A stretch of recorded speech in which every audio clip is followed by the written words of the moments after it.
Hey guys, it's Tanner with Fresh Start, and I'm going to do another video log. I'm back home, so as I promised, I'll do a more in-depth video on one of the topics I previously mentioned.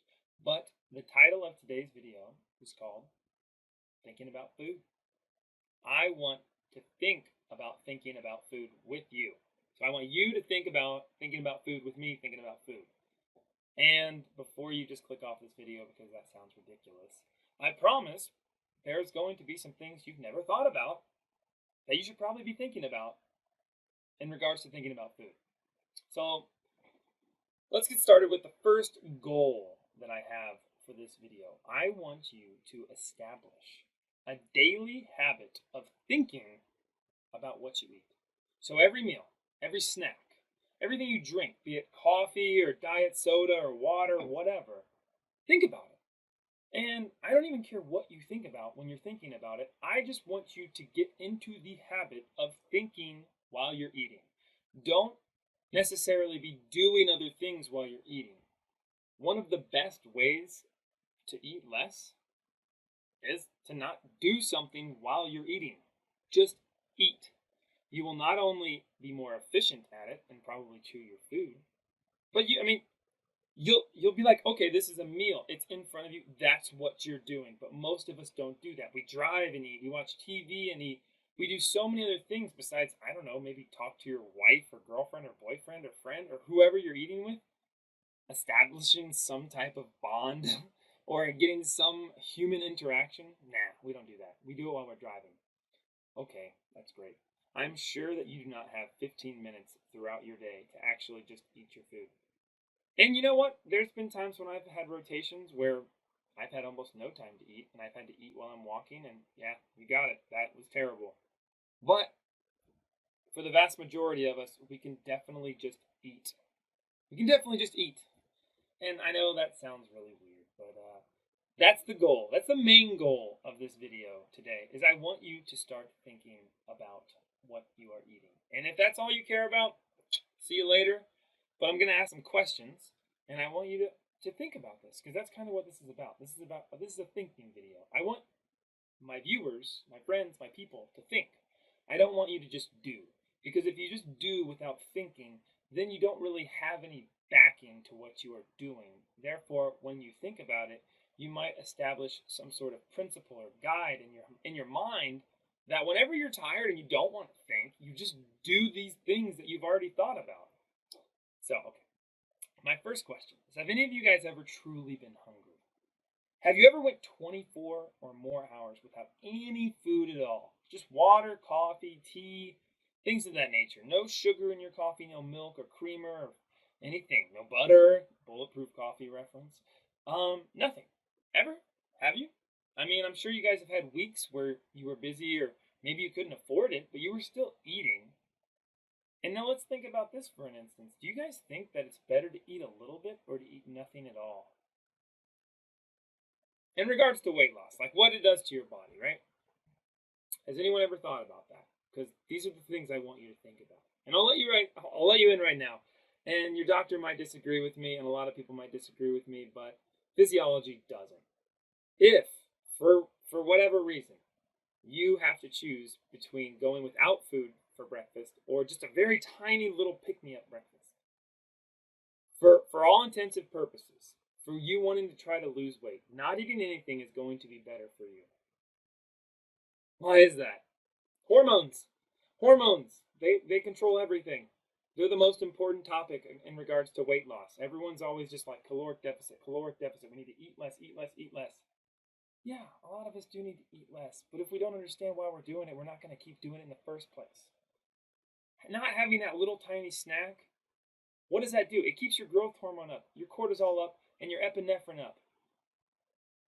All the things that are very necessary for fat burning. What does that little piece of toast or little candy bar do? It spikes your blood glucose, your blood sugar, brings your insulin up, and suppresses all those other hormones that give you energy and make you continue to burn fat. So why do we have the bar? We have the bar. We have the whatever the snack is because we think that that is what is best for us. We think that our brain needs it. Our brain needs it. Now, if you're going to sit down and take an 8-hour licensing exam like I have to pretty soon, yeah, not a bad idea to have some food in your system, okay? I'm not telling you that you should not eat if you want to think. All I am saying is that our bodies are extremely capable of not eating and thinking and moving and doing very well. But what you think matters almost just as much, right? So if you think you can't perform without breakfast, that is a more important hurdle to get over than me just going without breakfast or having you go without breakfast and saying you're going to feel better. Like, you need to realize and understand that all of these recommendations are also brought to you by the same people that say whole grains are the most important thing a day. This is the caveat, a little side note in regards to that point, as far as the man, the doctors, the American Medical Associations, anything like that, right? So if you have diabetes, sometimes you wake up and you're supposed to check your blood sugar, right, in the mornings. So if you have hyperglycemia in the mornings, it can be due to two things, a couple other things. The dawn phenomenon or the Samagi phenomenon, right? So you measure your blood sugar at 3 a.m. You do a 3 a.m. blood sugar test, and depending on if it's elevated or down, you have one of these phenomenons. The dawn phenomenon, for instance, is when you have a high blood sugar at night and you have a high blood sugar in the morning. And it's due to things like the anti-insulin hormones and things of that nature. But what I want you to take away from this is the treatment. So the treatment for this is we increase your insulin at night to suppress the anti-insulin hormones. So that way when you wake up, your blood sugar is not as high. But it's almost counterproductive because all prescribing more insulin does is continue to perpetuate the disease that is slowly killing you. Slowly killing you. Definitely going to kill you. It's going to kill you, but very slowly. While we encourage exogenously introducing hormones to perpetuate the most common chronic illness on the planet in regards to obesity, those same doctors tell you steroids are the worst thing in the world. You're going to rage out. Oh my gosh, we don't want you to have muscle. That's terrible. And I'm not endorsing or condoning the use of steroids. I'm just saying that we demonize things that make you better. Like, this is a completely my opinion thought experiment for 1 second. But if I took a metabolic syndrome, super unhealthy 55-year-old man with high blood pressure, diabetes, hyperlipidemia, all the characteristics of metabolic syndrome, obese, and I gave him a low-dose steroid, and I made him work out, his muscle mass would shoot through the roof and improve his insulin sensitivity more than just about anything else we could give him. But that's like considered insanely unethical. We would never do that.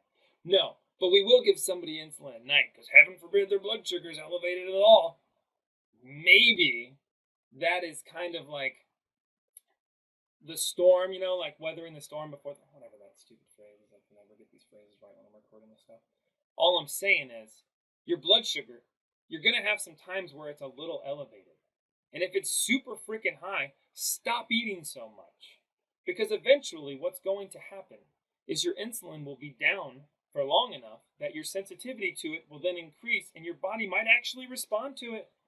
Maybe you don't need to take 2 different types of insulin, 2 different types, like sulfonylurea, any of these other drugs, metformin, whatever. Maybe you'll get off of them.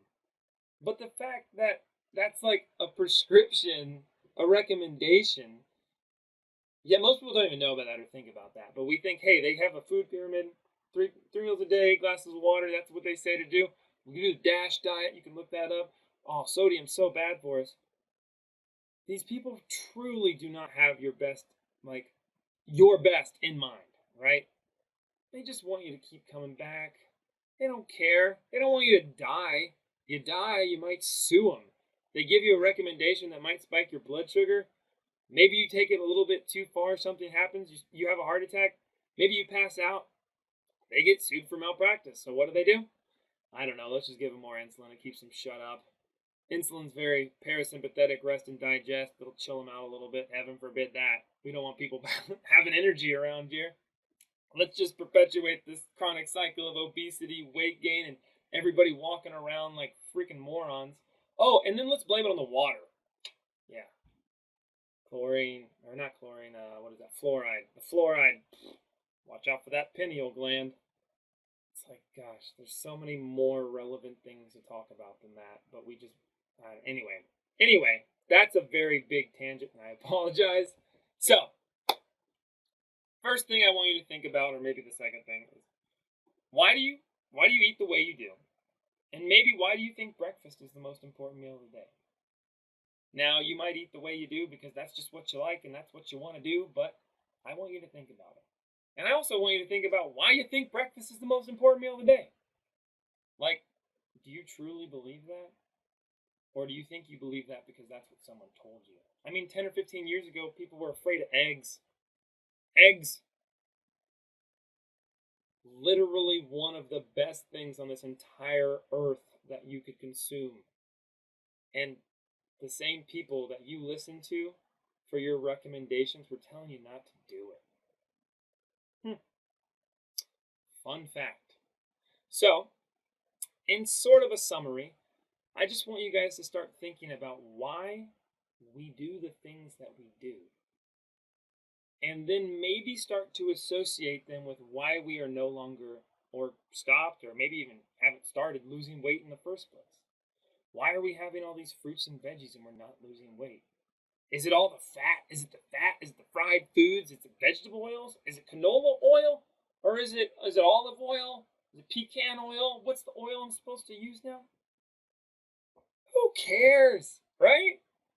Like, sure, saturated fatty oils, fats are solid at room temperature, right? That's what a saturated fat means. When a fat is saturated, it is a straight line of carbons completely saturated with hydrogens, so it lines up in these perfectly flat lines. And that's why it's solid at room temperature. And then you have unsaturated, polyunsaturated, all these different unsaturated fats. Unsaturated just means that all the hydrogens aren't around it, so there's a double bond. The double bond kinks the fat. If you have a bunch of things like this stacked up, it's not going to be all nice and neat and pretty, and that's why it's liquid at room temperature. Polyunsaturated fats, think of those like fish oils and other things of that nature. There's corn oil, all these different safflower oil, all these different oils. They're pretty dang good for you, I'll tell you that. And I'm going to do a big video about that, so I don't want to dive into it right now, but I'm kind of wanting to get you guys' brains thinking about these things because you have so much control. Your perception, like I did in a recent video of stress, has such a huge impact on how your body handles it. So maybe what you think about what you eat also matters. Maybe it does. So, the next time that you are hungry, I just want you to ask yourself, am I really hungry? Do I really need this? I'm trying to lose weight. I clearly have an abundance of fat I'm trying to lose. That's a lot of energy right there. My body doesn't necessarily like to burn it right now because I've been giving it this super easy source of energy called sugar in lots of different forms, right? So, yes, it might not be the most comfortable thing at first to start losing weight and burning fat. You will be hungry. And you can have all these different types of fillers. A lot of people could eat primarily protein, which is one of the most fullness promoting macronutrients. Fat is pretty good too, right? But sugar is terrible. It's terrible. It's terrible. Fiber, which is in a lot of carbohydrates, also makes you feel full. So then people slide in fruits and veggies into this category, but screw that, right? If you have a meal that is full of protein and even has some fat in it, you will feel full for a long time. But not everybody wants to eat meat, and I understand that. My girlfriend is kind of like that. I'm like having to almost force her to eat more meat. But and that last side note in regards to that, I'm essentially just trying to introduce more of a thermogenic food and to see how her metabolism responds to it because I don't necessarily feel like it has been something she's tried. And that's what this is all about, trying different things and seeing how your body feels and responds. So, for the next week, let's think about our food. Let's think about why we're eating it, what it's actually going to do for us, how it affects us. And if you're not sure, I don't know, leave me a comment. Email me, freshstart.ask@gmail.com, and I can help guide you to these answers. So, here's the video today titled Thinking About Food.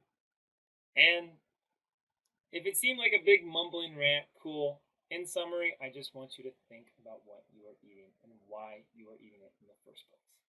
And then maybe try to bump on in there maybe why you're not losing weight, because they're probably related. So have a good day. See you guys next time.